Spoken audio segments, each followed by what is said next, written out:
Rabbi इश्रह ली सदरी वयस्सिर ली अमरी वहलुल उक़दतम मिन लिसानी यफ़क़हू क़ौली। अस्सलाम वालेकुम स्टूडेंट्स, मैं हूं हसन रज़ा और आज हमारा चैप्टर नंबर 4 का लास्ट टॉपिक है, that is uses of sulphuric acid.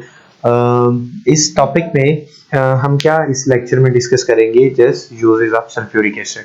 Okay जी, तो सबसे पहले हम देखते हैं जी कि सल्फ्यूरिक एसिड को कहाँ कहाँ पे यूज़ किया जा सकता है।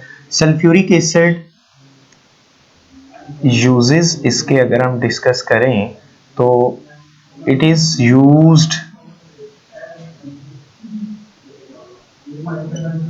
इन, सबसे पहला यूज है मैन्युफैक्चरिंग ऑफ फर्टिलाइजर्स, कि इसको हम फर्टिलाइजर्स मैन्युफैक्चर करने के लिए यूज करते हैं, मैन्युफैक्चरिंग ऑफ फर्टिलाइजर्स।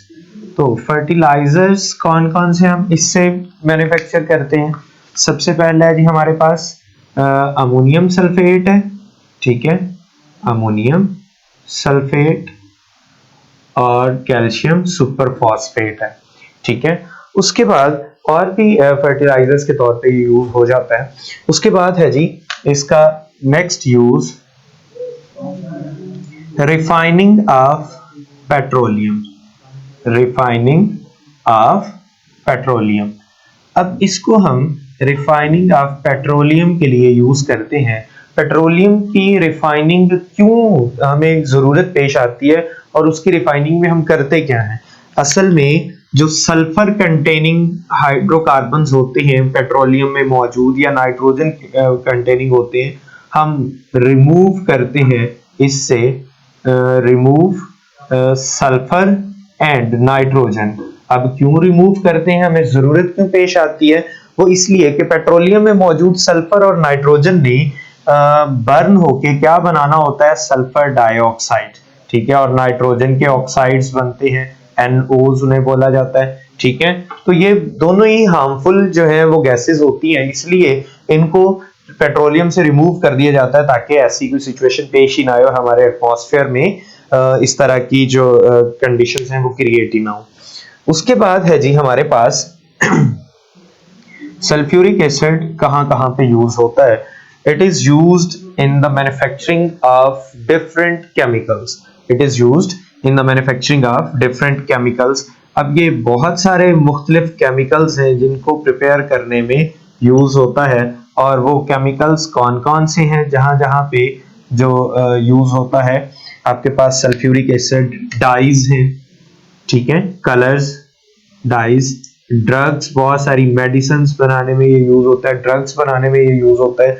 उसके बाद ये प्लास्टिक्स बनाने में यूज होता है और ये एक्सप्लोसिव्स बनाने में यूज होता है, ठीक है। तो इस तरह के जो कंपाउंड्स हैं ये बनाने के लिए, पॉलीमर्स बनाने के लिए ये यूज होता है, ठीक है, पॉलीमराइजेशन में ये यूज होता है। और उसके बाद इस तरह के एटसेट्रा और भी बहुत से कंपाउंड्स हैं जिनकी प्रेपरेशन के लिए ये यूज होता है। उसके बाद ये यूज होता है इन लेड स्टोरेज बैटरी, ठीक है, इन इलेक्ट्रिकल बैटरीज। ये इलेक्ट्रिकल बैटरीज में एज एन इलेक्ट्रोलाइट यूज होता है, ठीक है, मींस के ये इलेक्ट्रोलाइट के तौर पे हमने फर्स्ट ईयर में पढ़ा हुआ है। लेड स्टोरेज बैटरी में एज एन इलेक्ट्रोलाइट कौन यूज हो रहा होता है, सल्फ्यूरिक एसिड। ओके हो गया जी। उसके बाद है ये हमारे पास एज एन रिएजेंट यूज होता है, एज एन लेबोरेटरी एजेंट, ठीक है, reagent, as an laboratory reagent use होता है, ठीक है। और उसके बाद ये इंडस्ट्रीज में यूज होता है, ठीक है, it is used in industries.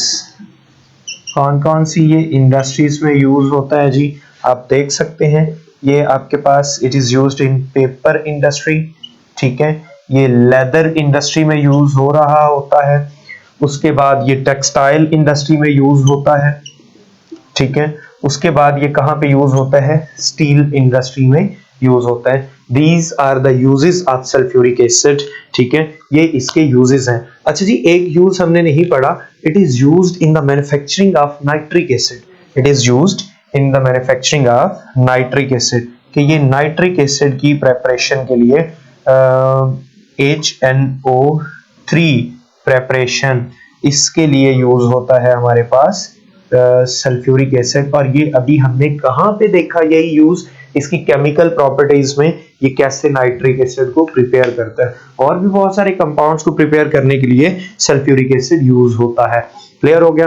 तो आज हमारा जो 4th चैप्टर है ये कंप्लीट हो गया। अगर किसी को भी कोई भी परेशानी या कोई भी मसला होता है तो वो पर्सनली जो है वो पूछ सकता है। ओके, तो इंशाल्लाह मिलते हैं हम नेक्स्ट लेक्चर नेक्स्ट चैप्टर में। तब तक के लिए अपना ख्याल रखें। अल्लाह हाफिज।